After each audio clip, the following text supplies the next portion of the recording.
नमस्कार दोस्तों। आज डेट है 18 अप्रैल 2022। स्वागत है आपका दैनिक जागरण के न्यूज़ डिस्कशन है। फ्रेंड्स, मैंने पहले भी बताया था कि 18 तारीख से हमारा मेंटरशिप प्रोग्राम चालू हो रहा है।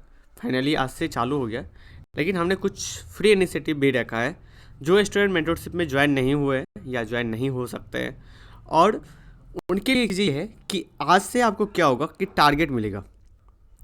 ठीक है, आज से जो 2022 में एग्ज़ाम दे रहे हैं या 2022 और 2000 यदि 2023 2024 यदि आप कोई सा भी एग्ज़ाम दे रहे हैं तो उसकी तैयारी के लिए जो डेली का जो हम टारगेट देंगे, यदि आप उसको फॉलो करते हैं, डेली का टारगेट यदि आप फॉलो करते हैं, ठीक है, तो आपकी यहाँ पे बहुत ही डिसिप्लिन के तहत आपकी स्टडी होगी। ठीक है, आपके स्टडी में क्या आ जाएगा, डिसिप्लिन आ जाएगा कि हमें किस तरह से करना चाहिए। तो आज से आपको डेली का टारगेट मिलना होगा।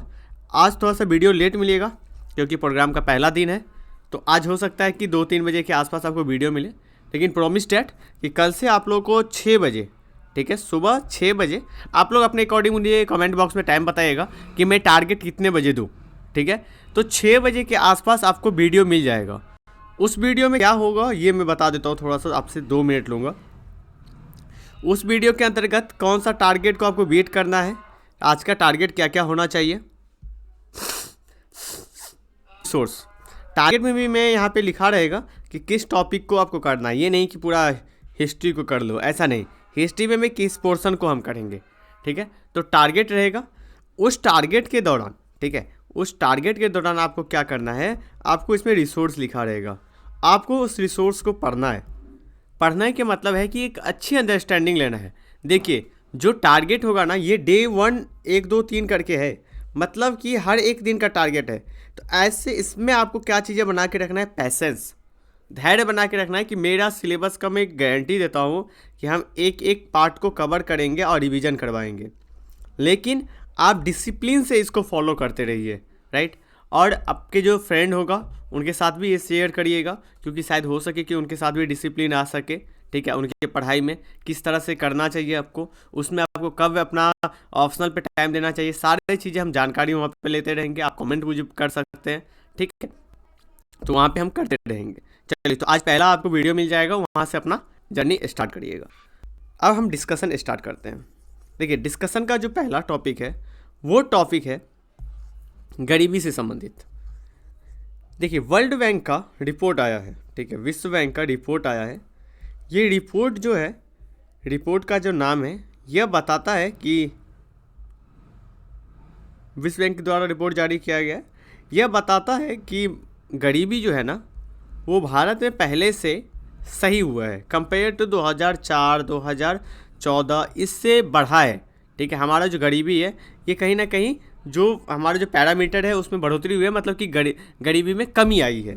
ठीक है, ये जो रिपोर्ट है वो है विश्व बैंक द्वारा जारी किया जाता है, पॉलिसी रिसर्च पेपर जारी किया जाता है।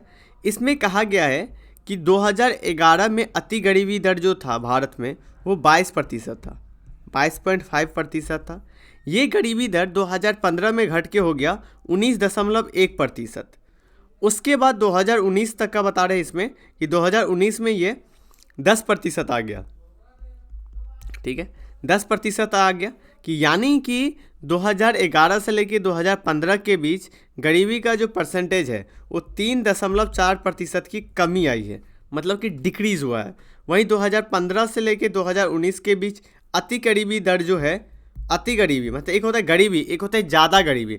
मतलब देखिए, एक क्या होता है, ये गरीबी का लाइन खींचा हुआ है, ठीक है, आप यदि इस गरीबी के लाइन के पास है, ठीक है, तो आप क्या हुए, गरीब हुए।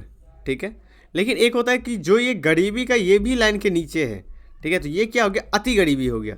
ठीक है, ये ज़्यादा गरीब हो गया।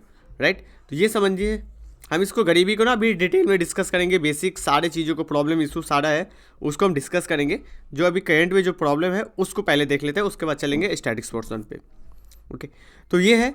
उसके बाद बताया गया है कि 2013 से लेके 19 के बीच में छोटा जो किसान होते हैं, मतलब छोटे आकार के जो खेत वाले किसान होते हैं, उनकी आय में बढ़ोतरी हुई है कितना, 10% की। तो एक अच्छा साइन है। आय में बढ़ोतरी। हाँ, ध्यान में ये रखेंगे कि इस पेपर के दौरान, मतलब ये रिपोर्ट के दौरान कोविड-19 टाइम का अभी लेखा जोखा नहीं है, और आपको पता होगा कि 19 के बाद ही कोविड-19 आया था, राइट। तो इसमें हो सकता है कि थोड़ा ऊपर नीचे डाटा चला जाए, ये आपको सोच के रखना पड़ेगा। लेकिन अभी तक हमारे पास डाटा 19 तक है, तो हम 19 तक ही पढ़ेंगे, उससे कोई दिक्कत नहीं है। अब देखिए, ये जो रिसर्च पेपर है, पॉलिसी रिसर्च पेपर, ये बताता है कि भारत में 2019 के बाद गरीबी और असमानता का अध्ययन करने के लिए ये किस चीज़ का रेफरेंस लिए, किस आधार पे बता रहे हैं कि भारत में गरीबी कम हुआ है। तो centre of monitoring the Indian economy, ठीक है, इसके तहत जो इनका यूज़ करते हैं, ठीक है, वो उनका लिए। उसके बाद अंतर्राष्ट्रीय श्रमिक संगठन जो है ना, उन्होंने बताया कि भारत में जो गरीबी है, भारत में जो दिहाड़ी का मजदूर है, ठीक है, 93 से लेके 2004 तक, 1993 से लेके 2004 तक में बढ़ोतरी कितनी हुई है, 1.4%। वहीं 4 से लेके 14 के बीच में कितनी हुई है, 6.8। तो ये बता रहा है कि देखिए, इतने दिनों में लगभग आप देख सकते हैं, तो 11-12 सालों में कितनी की बढ़ोतरी हुई है, सिर्फ 1.8% का। वहीं 14 से लेकर 11 के बीच में कितना था, 6.8, राइट। उसके बाद देखिए, प्रधानमंत्री गरीबी जो है ना, 2 प्रकार के होते हैं, एक शहरी गरीबी होता है, एक ग्रामीण गरीबी होता है।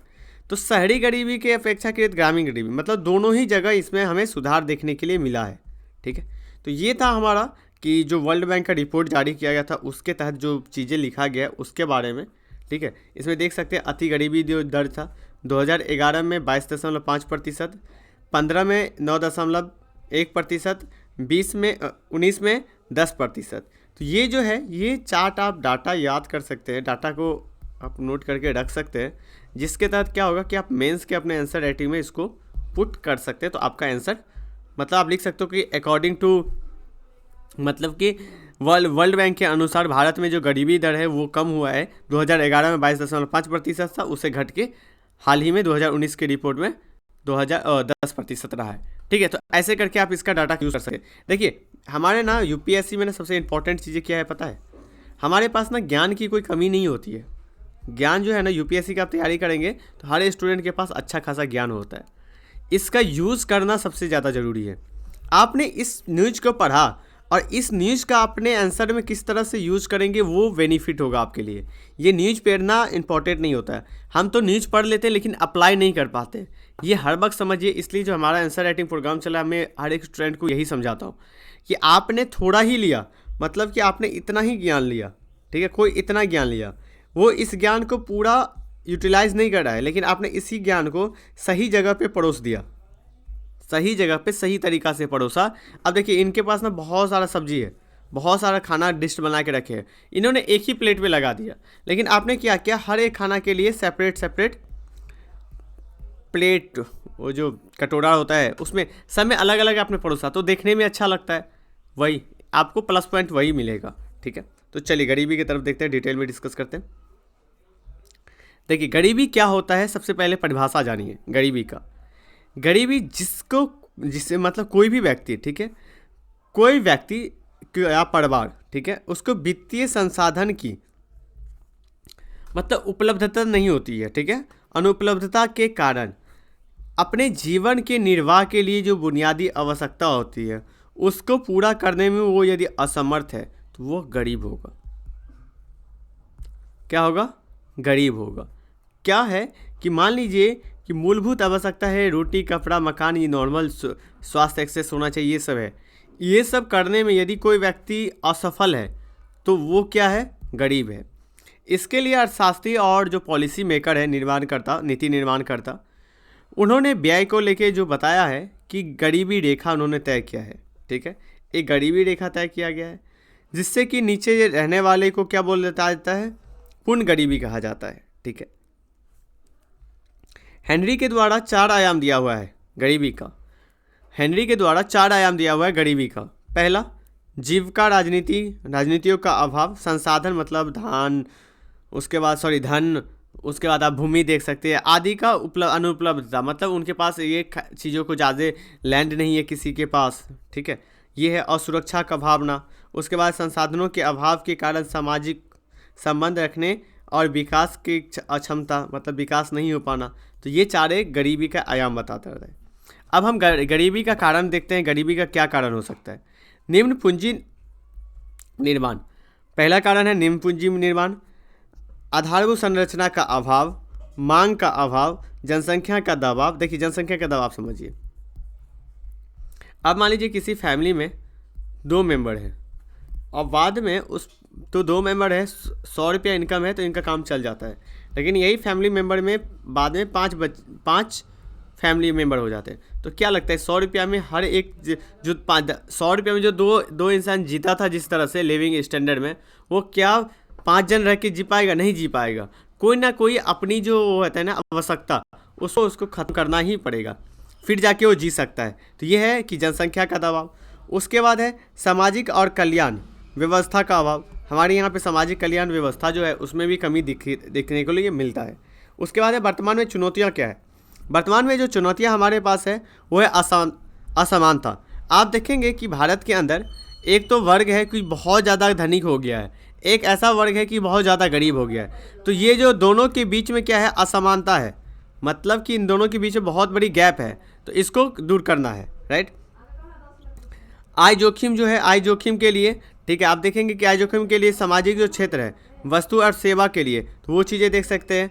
उसके बाद है असंगठित क्षेत्र जो है, ठीक है, असंगठित क्षेत्र से जुड़े हुए जो मामले होते हैं उसमें देख सकते हैं। उसके बाद कृषि का जो अधिकांश असंगठित क्षेत्र है, मतलब कि कृषि में भी क्या है कि ज़्यादा से ज़्यादा असंगठित क्षेत्र क्या होता है कि जो वैसा वर्कर काम करता है जो कि रजिस्टर्ड कंपनी नहीं होती है, उसकी कोई डाटा नहीं होती है सरकार के पास।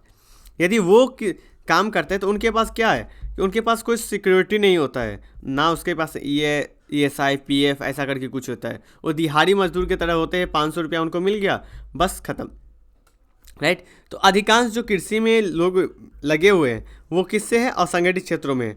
उसके बाद आप कोविड-19 देख सकते हैं। कोविड-19 के कारण क्या है, बेरोजगारी बढ़ रहा है। अब बेरोजगारी बढ़ने से क्या होता है कि गरीबी भी बढ़ रही है। ये भी एक चुनौती है, लोगों के पास रोजगार ही नहीं है। जब रोजगार नहीं रहेगा तो गरीब रहेंगे ही रहेंगे। उसके बाद है आंकड़े का अभाव। यहाँ पे हमारे पास ज़्यादा अच्छी तरीके से आंकड़े नहीं जुटा पाते हैं, आंकड़ा नहीं होता है, तो आंकड़े का अभाव। उसके बाद बहुआयामी गरीबी मतलब आप देख सकते हैं कि इसके 4 क्षेत्र होते हैं, शिक्षा, स्वास्थ्य, जीवन स्तर और आवास की गुणवत्ता। अब मान लीजिए किसी के पास अच्छा से शिक्षा उसको नहीं मिला, तो नहीं वो यदि अच्छा शिक्षा ले पाया तो वो भी एक गरीबी का पार्ट ही है। यदि वो अच्छे स्वास्थ्य केंद्र में नहीं जा पा रहे, उसकी स्वास्थ्य सुविधा नहीं है, वो भी गरीबी है। जीवन स्तर, जीने का जो स्तर है उसमें भी समस्या है। आवास मतलब घर का जो चीज़ें है उसमें भी चीज़ें दी हुई है। अब देखिए सरकार के द्वारा क्या किया जाता है। सरकार में तब देखेंगे कि नीति आयोग क्या करती है, बहुआयामी गरीबी सूचकांक निकालती है। सरकार का प्रयास में बहुआयामी गरीबी सूचकांक निकालती है। ये किसके द्वारा निकाला जाता है, ये निकाला जाता है नीति आयोग के द्वारा, निकाला जाता है। उसके बाद ये सरकार के द्वारा कुछ योजना चलाई जा रही है।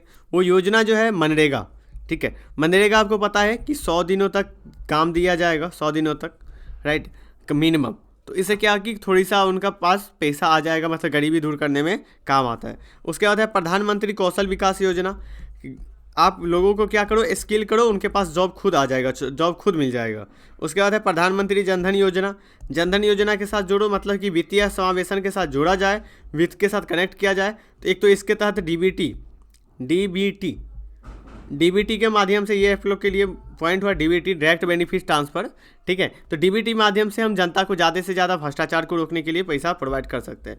उसके बाद है आयुष्मान भारत जो है स्वास्थ्य केंद्र के लिए है, स्वास्थ्य कार्ड बनाया गया है, ठीक है। उसके बाद है प्रधानमंत्री आवास योजना में दोनों आ जाएगा, शहरी आवास योजना, ग्रामीण आवास योजना, ठीक है, दोनों तरह के योजना आते हैं। उसके बाद है one nation one ration card, मतलब एक राष्ट्र एक राशन कार्ड। तो यदि कोई मजदूर यदि बिहार से पलायन करके यदि दिल्ली में आता है तो वो कम से कम जो ये उनके द्वारा जो PDS है, उनका जो अधिकार है, उनको मिल सकता है कम से कम इतना, जिससे कि उनकी जो लिविंग है, मतलब जीने का जो है, तो कम से कम इतना तो प्रोवाइड एज हो जाएगा, मिल जाएगा, जिससे कि उनको बेनिफिट हो जाएगा, राइट। उसके बाद कुछ आवश्यकता बताई जाती है, ऐसा क्यों करना चाहिए। देखिए, भारत ने टारगेट रखा है कि हमारी अर्थव्यवस्था को 5 ट्रिलियन डॉलर है अमेरिकी डॉलर तक पहुंचाने की बात की गई है। यदि आपको 5 ट्रिलियन डॉलर अमेरिकी डॉलर पहुंचना है तो उसके लिए आपके जो घर में गरीबी है, राइट, आपकी जो गरीबी है ना, उसको ख़त्म करना पड़ेगा।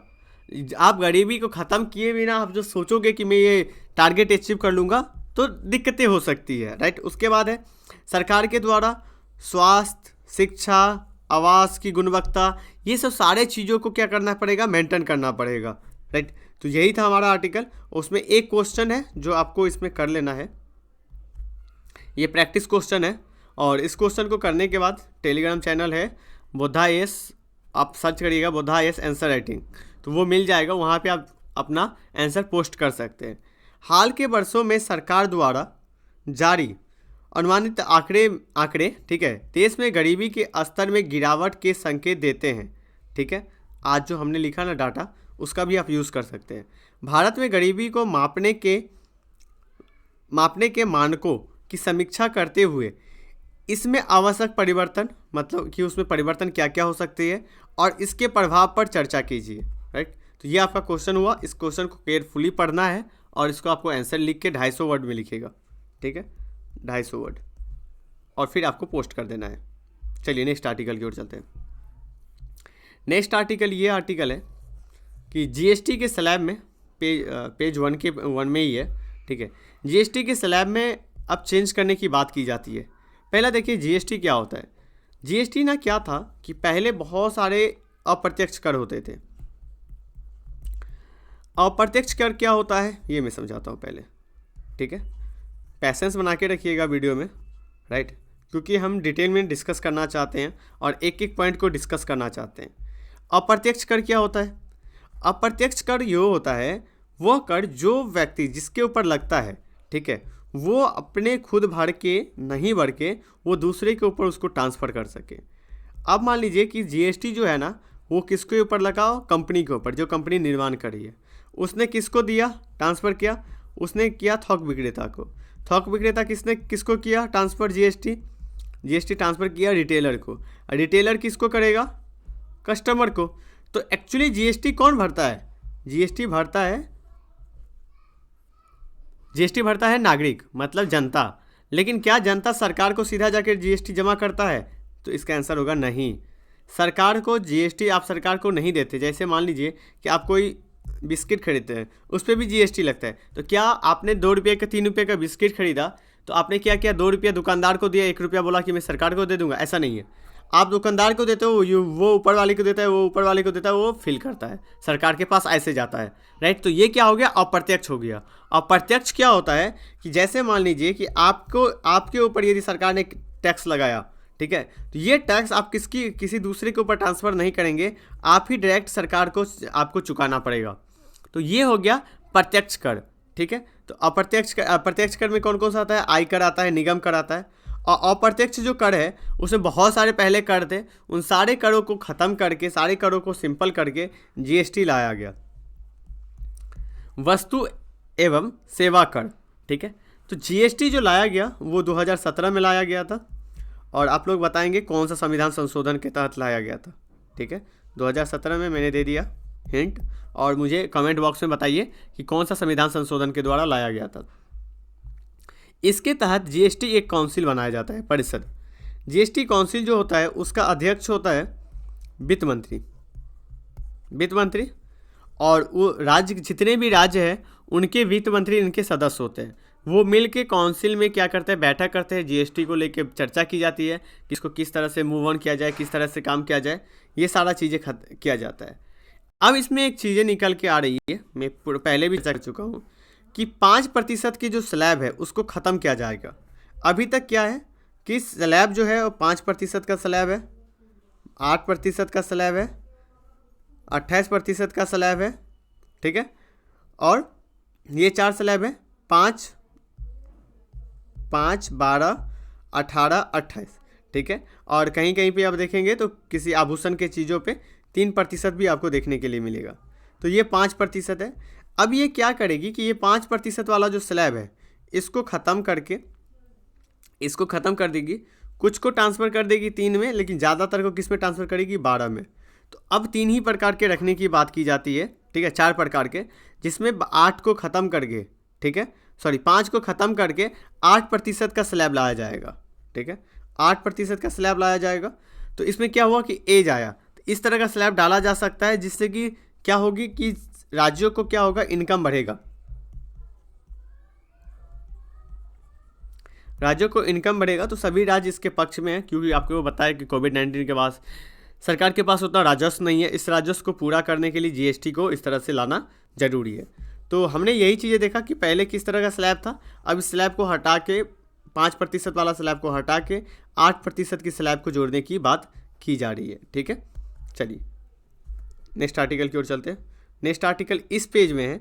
देखिए ये जो पेज है, आप थोड़ा सा ना अभी कंट्रोवर्सी चल रही है, लेकिन हमें उस कंट्रोवर्सी में नहीं पढ़ना है कि जो लाउड स्पीकर जो होता है ना, उसको सार्वजनिक रूप से जो होती है उसको लेके है कि एक तरफ तो आपका अधिकार है, अधिकार हो जाता है कि लाउड स्पीकर आप बजा सकते हो। किस अधिकार के तहत, तो आपको अनुच्छेद में, अनुच्छेद जो है संविधान के 19A क्लोज ए का ए, ठीक है, 1 का ए, यह बताता है कि यह अभिव्यक्ति की आज़ादी देता है कि आप इसको कर सकते हैं, ठीक है। लेकिन दूसरी तरफ जो सुप्रीम कोर्ट ने बताया है कि अभिव्यक्ति की आज़ादी का जो जीवन के लिए अधिकार के ऊपर नहीं है, मतलब कि उनके अधिकार नहीं है, क्योंकि पर्यावरण संरक्षण कानून 1986 में ध्वनि प्रदूषण को नियंत्रित करने के लिए तय और कुछ मानक तैयार किए गए हैं। देखिए आप अभी के टाइम में देख सकते हैं कि बहुत सारे लोग हार्ट के परसेंट होते हैं, बहुत सारे बीमारी का परसेंट होते हैं, तो हमें एक शांति चाहिए। आप देखें कि इस तरह का यदि गाना बजाना चलता रहे, लाउड स्पीकर चलता रहेगा, तो इससे हमारी हार्ट बीट बढ़ती है, हमारा जो प्रदूषण है वो बढ़ता है। आप देखिए कभी शहरों से यदि आप रहते होंगे ना, तो बाजार से निकल के यदि आप घर में जाते होंगे ना, तो बहुत सुकून मिलता होगा, ठीक है। ये तो आपको गांव में उतना नहीं मिलेगा, क्योंकि वहाँ पे तो सुकून का लाइफ ही है। यदि आप शहर में रहते हैं, यदि आप शहर से अपने घर की ओर जाते हैं, तो बहुत ही पीस मिलेगा। ऐसा क्यों, पता है कि यहाँ पोल्यूशन बहुत है, ठीक है, वायु पोल्यूशन बहुत है, जिसके कारण से बहुत ज़्यादा बीमारी भी होती है। यही चीज़ है, आपको ये एक चीज़ है इसमें जो इम्पोर्टेंट है वो याद करने की ज़रूरत है कि आर्टिकल जो है वो 19A का ए, ठीक है, यहाँ पे डिटेल में दिया हुआ है लाउड स्पीकर से संबंधित कि जो ये स्पीकर मिलता है, लेकिन अन्य अधिकारों को हतोत्साहित करने के लिए नहीं है। मतलब कि एक अधिकार लोगे उससे दूसरा अधिकार को प्रभावित हो, तो ऐसा अधिकार के लिए बाद नहीं होगा, इसके लिए रुका जा सकता है, ठीक है। अब देखिए इसमें बताया जाता है कि जीने का जो अधिकार है आर्टिकल 21, उसमें क्या है कि शांति, दूसरी ओर क्या है कि शांतिपूर्ण और प्रदूषण मुक्त जीने का अधिकार होना चाहिए। तो एक अधिकार आपको 19 देता है कि बजाओ, लेकिन वहीं 21 जो है वो बोलता है कि जीवन जीने का अधिकार होना चाहिए शांतिपूर्ण। तो दूसरा अधिकार क्या बोल रहा है कि ऐसे नहीं कर सकते आप। इनके बीच में यदि टकराव होता है तो हम किसको देखते हैं, हम पर्यावरण को भी देखते हैं और जो हमारे जीने का अधिकार को एक्सेस करता है, ठीक है, तो उस समय से और लिमिटेशन के साथ। ऐसा भी नहीं कि लाउड स्पीकर को टोटली बंद कर देते हैं, नहीं, कुछ टाइम टेबल बना के इसको फॉलो किया जा सकता है, राइट। नेक्स्ट आर्टिकल इस पेज में नहीं है। नेक्स्ट आर्टिकल इस पेज में है कि जो ब्रिटेन का प्रधानमंत्री है, ठीक है, जॉनसन, ये भारत के यात्रा पे आने वाले हैं। उन्होंने ये यात्रा पे आने से पहले बहुत बड़ा स्टेटमेंट दिया। इन्होंने ये बोला कि भारत की जो अर्थव्यवस्था है ना, बड़ी अर्थव्यवस्था, मतलब पावर, सुपर पावर की तरफ बनते जा रहा है, ठीक है, पावरफुल अर्थव्यवस्था है, जो सबसे बड़े लोकतंत्र के रूप में अनिश्चित समय में ब्रिटेन के लिए बेहतर मूल्यांकन हो सकता है। मतलब कि भारत और उनके बीच में रिश्ता अलग हो सकती है। अब देखिए ब्रिटेन जो एक समय में हम इनका कॉलोनी हुआ करते थे, और वो आज हमारा जो आर्थिक विकास है ना उसको लोहा मान रहा है, मतलब कि सार्वजनिक रूप से बोल रहा है। तो ये हमारे लिए सबसे अच्छी साइन होती है, ठीक है, कि आप यदि आर्थिक रूप से समृद्ध यदि होते हैं ना, तो और बाकी सारे रूप से आप समृद्ध हो जाते हैं, ठीक है। तो ये सारी चीज़ें हैं। इसमें हो सकता है कि इनके बीचों में मुक्त व्यापार समझौता को लेकर बात की जा सकती है, और आगे डिटेल क्या होगा ये जब ये आएंगे तो उसमें चर्चा होगा, फिर हम उसको पढ़ेंगे। लेकिन आप समझ लीजिए कि ये ब्रिटेन के दौरा पे आने वाले हैं, इसलिए बोला है कि भारत की को जो इकोनॉमी है वो पावर हाउस की तरह काम कर रहा है, ठीक है। चलिए नेक्स्ट आर्टिकल इसी के अंतर्गत है कि 8 दिनों की यात्रा पे आने वाले हैं कौन, मॉरिशस के प्रधानमंत्री। अब ये भी 8 दिन की यात्रा पे आने वाले हैं, तो लेकिन हमें मॉरिशस का थोड़ा सा मैप देख लेना है कि मॉरिशस कहाँ पे है। देखिए ये आप वर्ल्ड मैप देखेंगे तो वर्ल्ड मैप के तहत यहाँ पे भारत है, ये भारत है, और यहाँ पे क्या है, मॉरिशस है। ये लोकेशन देखिए, ये रहा मॉरिशस। मॉरिशस का ना किसी भी ज़मीन से, मतलब एक यह द्वीप है, लैंड से किसी का इसका बाउंड्री नहीं लगता है। यह हिंद महासागर में है, ठीक है, हिंद महासागर के अंतर्गत है। इसकी राजधानी जो है पोर्ट लुई है, ये आपको याद करके रखेंगे, पोर्ट लुई। इस साइड तमारीन आ जाता है, ठीक है, ये सब है। शिलॉग इस तरफ आ जाता है, रीफ है, ये इधर से रीफ जाता है, ये देख रहे हैं, ये रीफ है, राइट, ये रीफ है, रिंग ऑफ फायर, ओके, तो ये रीफ हो जाता है, तो इसको देखेंगे, राइट। तो हमने इसको देख लिया, चलिए नेक्स्ट आर्टिकल की ओर चलते हैं। नेक्स्ट आर्टिकल इस पेज में नहीं है, इस पेज में है कि सतत विकास लक्ष्य को पाने के लिए गांवों पर फोकस करना पड़ेगा। कंटेस्ट क्या है ये मैं बताता हूँ। देखिए, तिरकुट क्षेत्र है, ठीक है, वहाँ पे 3 दिवसीय अंतर्राष्ट्रीय सम्मेलन में संयुक्त राष्ट्र के द्वारा जो सतत विकास लक्ष्य को अपनाने के लिए जो टारगेट रखा गया है, 17 टारगेट, ठीक है, उस 17 में से 17 जो गोल रखा हुआ है, उसमें से गोल नंबर 1 से लेके 7 तक, ठीक है, 6 या 7 तक, हाँ, गोल नंबर 6 तक प्राप्त करने के लिए किस तरह से टारगेट को लक्षित किया जाएगा, उसके लेके सम्मेलन हुआ और उसमें मंथन की गई, राइट। तो ये हुआ। चलिए अब हम सतत विकास लक्ष्य के बारे में देखते हैं। अब फोकस से बढ़ते हैं। इसमें ना 1 से लेके 8 तक की बात की गई है, 1 से लेके 8 तक के लिए इस पर चर्चा हुई है। अब देखते हैं कि सतत विकास लक्ष्य क्या होता है। आपने बहुत बार नाम सुना होगा कि सतत विकास लक्ष्य, SDG गोल। बहुत टॉपर बोलते हैं कि SDG गोल के बारे में आप डालो अपने आंसर के अंतर्गत। क्या होता है SDG गोल? देखिए, 2015 में संयुक्त राष्ट्र महासभा का 70वां बैठक होता है, ठीक है, 70वां बैठक होता है, जिसमें 2030 में सतत विकास लक्ष्य हेतु एजेंडा बनाया गया था। इसमें 17 गोल को रखा गया है, ठीक है, 17 गोल को रखा गया है। इसमें 169 जो है उसका अंग हो जाता है, मतलब इसका ये 17 टॉपिक है, सब टॉपिक कितना हो जाता है। अब बात होता है कि सतत विकास होता क्या है। सतत विकास का मतलब होता है कि आने वाले पीढ़ी की अपनी आवश्यकताओं को पूरा करने की क्षमता से समझौता किए बिना, मतलब कि समझिए कि अब जो आने वाला जनरेशन है उसकी जो क्षमता है, मतलब कि संसाधन जो है, ऐसा ना हो कि आप वर्तमान में विकास करने के चक्कर में फ्यूचर के लिए आपने कुछ नहीं छोड़ा, ठीक है, तो उनको छोड़ते हुए, मतलब वो संसाधन जो है, संसाधन को बिना समझौता किए हुए वर्तमान की पीढ़ी की आवश्यकताओं को पूरा करने हेतु विकास जो होती है ना, उसे हम सतत विकास कहते हैं। इसमें यह भी नहीं बोला जाता है कि आप फ्यूचर को के लिए आप प्रेजेंट में विकास ना करें, आप प्रेजेंट में विकास करिए, लेकिन ऐसा विकास नहीं करिए कि जो कि आने वाला फ्यूचर के पास, भविष्य में उनके पास कुछ बचे ही ना। तो उनको देखते हुए ही आपको क्या करना है, इसमें विकास करना है। तो सतत विकास लक्ष्य आप यदि आएगा आपके क्वेश्चन में, तो आप इसको डिफिनेशन के साथ स्टार्ट कर सकते हैं। चलिए, 17 लक्ष्य कौन कौन सा है? पहला, गरीबी।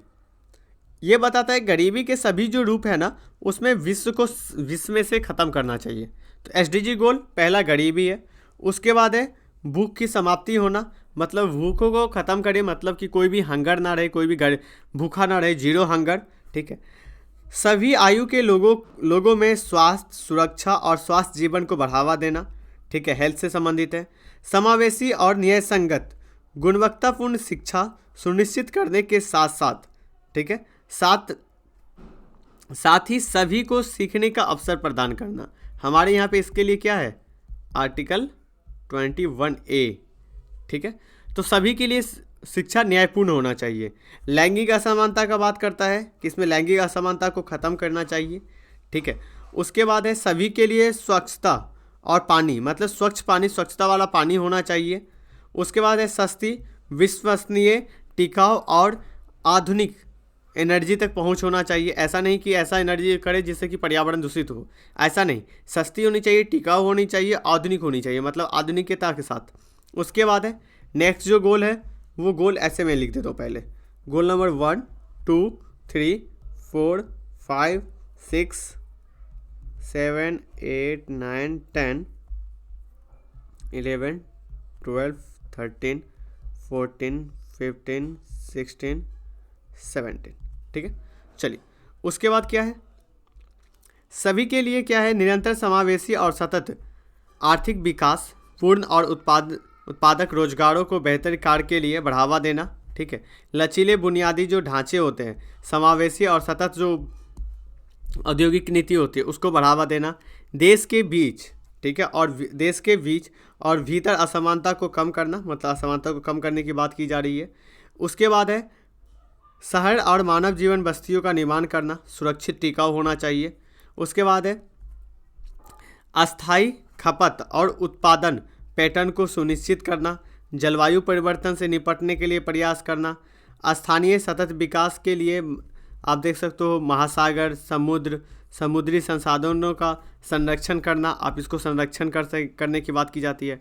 15 गोल नंबर जो बताता है वो सतत उपयोग के बढ़ावा देने के लिए जो स्थलीय है, ठीक है, स्थलीय पारिस्थितिकी तंत्र प्रणाली, ठीक है, सुरक्षित कर किसको करना है, जंगल को करना है, आप वेटलैंड बनाइए, ठीक है। इन सारी चीज़ों को करने के लिए नुकसान को रोकना, जैव विविधता को बढ़ते हुए नुकसानों को रोकने की बात की जा रही है।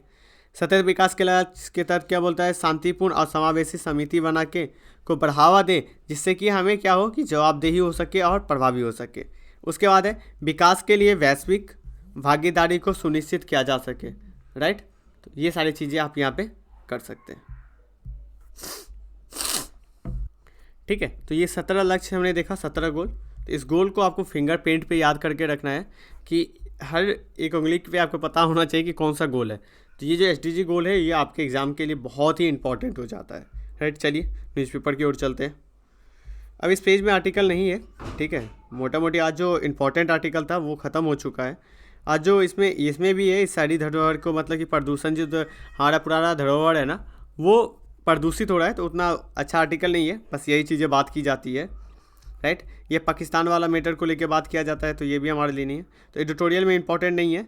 एक ये है फेमा एक्ट, तो हमने डिस्कस कर ही चुके हैं पहला, जो विदेशी मुद्रा प्रबंधन अधिनियम फेमा जो है उसके बारे में दिया हुआ है। और इसके लिए ये है कि LIC में इस पर थोड़ा सा ढीला मिलेगा, तो FDI जो है ना वो 20% तक बढ़ा जा सकता है। FDI जो होता है वो क्या होता है, विदेशी प्रत्यक्ष, ये हमने आप लोग को डिटेल से बता दिया है, निवेश, ये होता है FDI, ठीक है। तो इस FDI को लाने की बात की जा रही है, ओके। चलिए नेक्स्ट आर्टिकल की ओर चलते हैं। नेक्स्ट आर्टिकल इस पेज में नहीं है, इस पेज के अंतर्गत भी नहीं है। ये श्रीलंका और उसके बीच में तात्कालिक आर्थिक सुधार हो रहा है, तो ये हमने पहले ही पढ़ चुके हैं 3-4 बार, तो उसके लेके ज़्यादा डीप में नहीं जाएंगे। तो आज के लिए इंपॉर्टेंट आर्टिकल यही इंपॉर्टेंट आर्टिकल था, राइट। आज टारगेट जाएगा, आई होप कि आप लोगों को टारगेट को देखें, उस टारगेट को कंप्लीट करें, राइट। तो आज के डिस्कशन में इतना ही, थैंक यू सो मच।